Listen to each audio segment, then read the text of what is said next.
What's so new with this monitor that it gets an X slapped into its name? This is the new MSI MPG491CQPX QD OLED Super Ultrawide Gaming Monitor, the successor to MSI's MPG491CQP.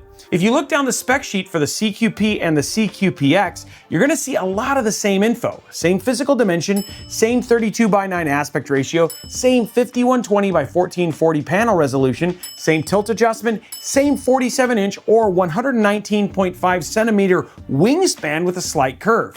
A lot of those sames are not a bad thing. As for what has changed though, this year's model jumped from 144 Hz refresh rate up to 240 Hz. It also increased its USB-C power delivery from 90 watts to 98 watts and an update to Adaptive Sync to support G-Sync compatibility, which is a big win.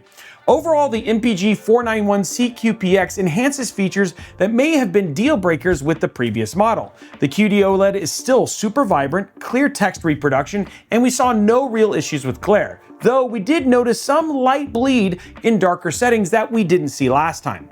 That said, the user and gaming experiences we had with it were fantastic if your game of choice supports the aspect ratio.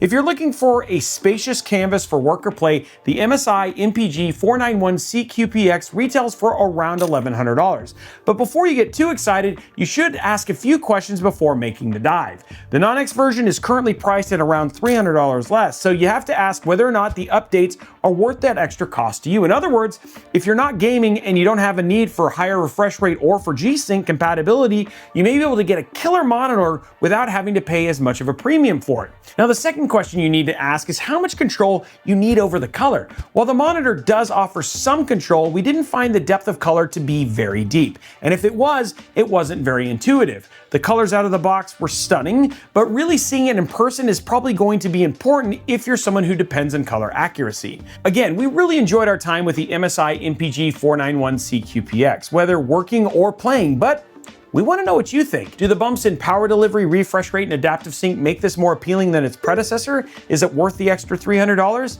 And if you are a super ultra-wide monitor user, what advice would you give to someone looking at this monitor as their jumping off point to the world of super ultra-wides? Let us know all that in the comments.